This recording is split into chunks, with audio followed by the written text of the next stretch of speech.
안녕하세요. 열린상 상한가를 잡아라 김선영입니다. 어제 우리 증시 코스피 지수가 2020선을 드디어 넘어섰습니다. 외국인 투자가들의 매수세가 이어지고 있고요. 기관이 14일 만에 매수로 돌아선 점도 아주 긍정적이었습니다. 거래 대금이 올해 들어서 계속적으로 증가되는 그 모습이 나타나고 있고 시가총액도 코스피 시가총액은 사상 최대 수준까지 올라서고 있는 그 상황입니다. 달러 강세가 좀 주춤거리면서 이 캐리 트레이드 환경이 조성됐다라는 그런 평가가 나오고 있어서요. 외국인 투자가들의 자금에 대한 그 기대감이 더 높아지는 그 구간인데요. 여기다가 그동안 주춤거렸던 삼성전자가 힘을 내주면서 어제 장중에 150만 원 선을 넘어섰습니다.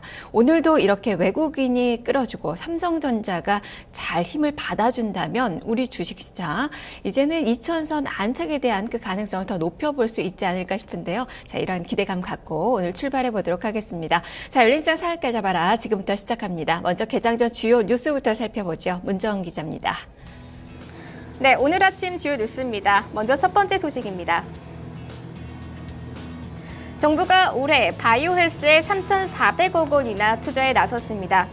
줄기세포 유전자, 치료제와 같은 바이오 의약품 개발에 나선 것인데요.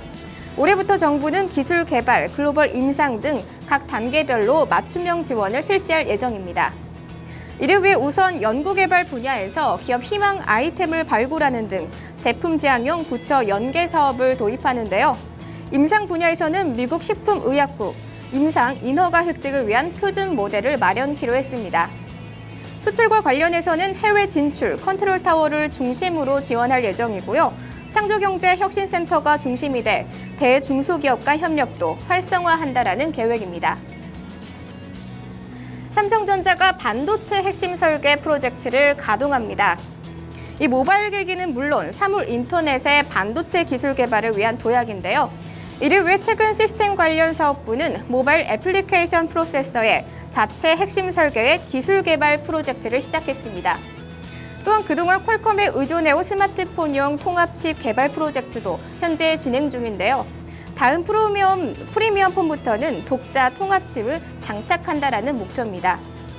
그 밖에 삼성전자는 경쟁력 있는 반도체 설계 업체를 인수하는 것도 고려 중이라고 밝혔습니다. 재건축 그리고 재개발 열기가 최근 뜨거운데요. GS건설과 롯데건설의 정비사업 수주가 1조 원에 달합니다. 특히 롯데건설은 1월에만 9,500억 원을 수주해 2월 수치까지 포함할 경우 지난해 연간 수주액도 뛰어넘는데요.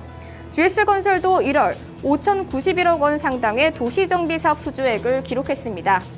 이번 부동산세법 국회 통과로 재건축, 재개발 사업 규제가 대폭 완화돼 건설사들은 이 조직 개편, 인력 확충으로 이처럼 수주 전략을 세우는 것입니다. 시장은 중저층 단지 조합이 특히 활발한 움직임을 보이자 올해 도시정비 사업의 사업 여건도 보다 개선될 것으로 전망했습니다. SK케미칼이 혈액제 사업부 분사를 협의 중이라고 밝혔습니다. SK케미칼은 혈액제 사업 확장을 위한 투자비를 마련할 계획인데요. 사실 지난달부터 혈액제 사업 개선을 위해 투자비 조달 방안을 모색하고 있었습니다.